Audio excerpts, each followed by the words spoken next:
The night had fallen, and I found myself alone in our suburban house. My parents were away for the weekend, visiting relatives, and I was left to my own devices. I never had a problem with being home alone before, but this night felt different, unsettling. I decided to make the most of my solitude and indulged in a Netflix binge. The soft glow of the TV illuminated the living room, creating a cozy atmosphere that was supposed to keep my fears at bay. But as I watched episode after episode, an uneasy feeling began to settle in the pit of my stomach. It started with a faint sound, barely audible over the dialogue on the screen. I dismissed it as my imagination, but then it came again. A soft scratching noise, like something or someone was dragging their fingers along the walls. I muted the TV and listened intently. The scratching continued, now accompanied by an occasional tapping sound, as if someone were lightly knocking on the windows. I swallowed hard and tried to convince myself that it was just the wind playing tricks on me. I ventured to the window, drawing the curtain aside just enough to peek outside. The night was still, and the street lamp cast long, eerie shadows. I couldn't see anything unusual. I took a deep breath and turned my attention back to the TV, trying to shake off the unease. But then, the unmistakable sound of footsteps echoed from upstairs. Heavy, deliberate footsteps that sent a shiver down my spine. Panic surged through me as I realized I was not alone. Someone else was in the house with me. I quickly grabbed my phone and dialed 911, my voice trembling as I whispered my situation to the operator. They assured me that help was on the way and instructed me to stay on the line. With the phone pressed to my ear, I crept toward the staircase, my heart pounding in my chest. The footsteps grew louder, closer. I could hear the creaking of the wooden steps under the intruder's weight. I knew I had to hide. I rushed into the nearby coat closet and closed the door behind me, leaving it slightly ajar to allow a view of the hallway. My breathing came fast and shallow as I listened to the intruder's approach. The footsteps reached the bottom of the staircase and stopped. My heart seemed to stop with them. Silence hung heavy in the air, broken only by the sound of my own breathing and the faint, eerie tick of the hallway clock. Then, I heard a voice, a whisper so soft it was almost inaudible. "I know you're here." Tears welled in my eyes as fear gripped me, but I dared not make a sound. I clung to the phone, praying that the police would arrive soon. The intruder moved closer, and I saw a shadow cast on the hallway floor. They were just outside the closet, inches away from me.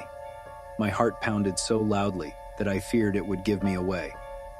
Suddenly, the closet door swung open, and I let out a scream of terror. But it wasn't the intruder.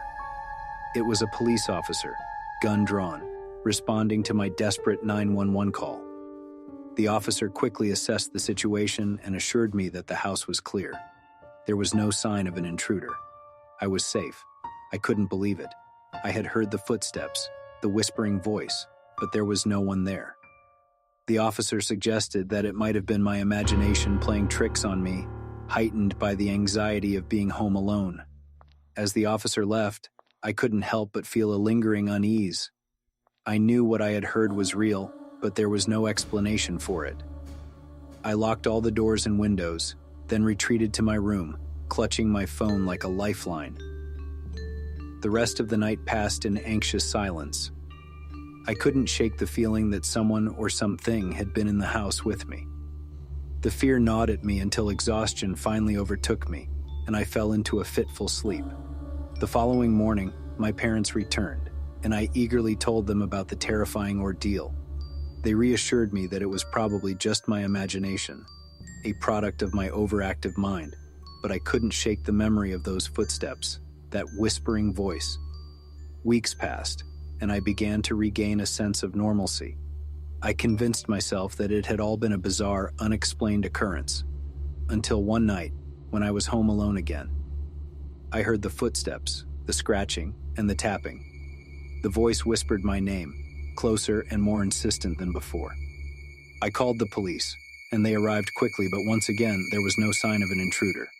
As they left, the lead officer gave me a skeptical look and suggested I consider speaking to a therapist about my experiences. But I knew what I had heard was real. and I couldn't ignore the growing terror that something inexplicable was lurking in the shadows of my home, waiting for me to be alone again.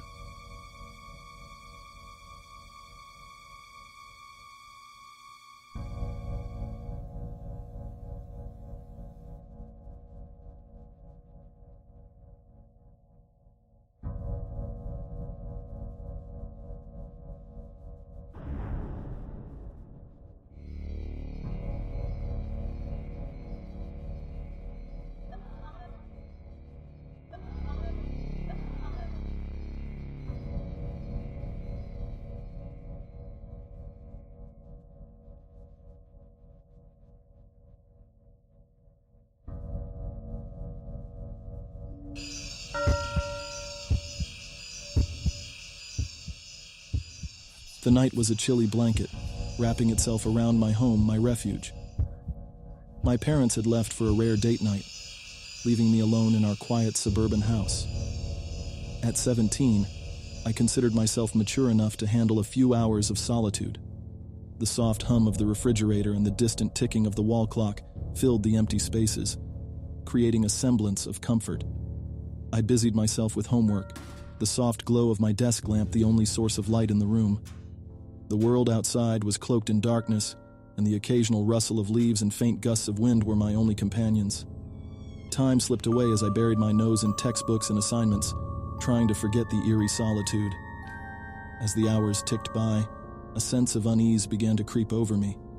Every little creak and groan in the house, which I had ignored for years, now seemed amplified, an eerie symphony of unfamiliar sounds.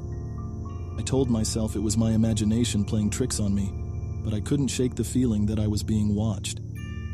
I decided to take a break and headed to the kitchen for a snack. The dimly lit hallway stretched ahead of me, and as I walked, I noticed a small framed picture hanging on the wall. It was a family portrait taken years ago, capturing my parents, my younger brother, and me, all smiling. But as I glanced at it, something seemed off.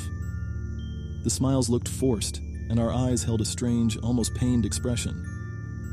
Shaking my head, I dismissed it as a trick of the dim light and continued to the kitchen.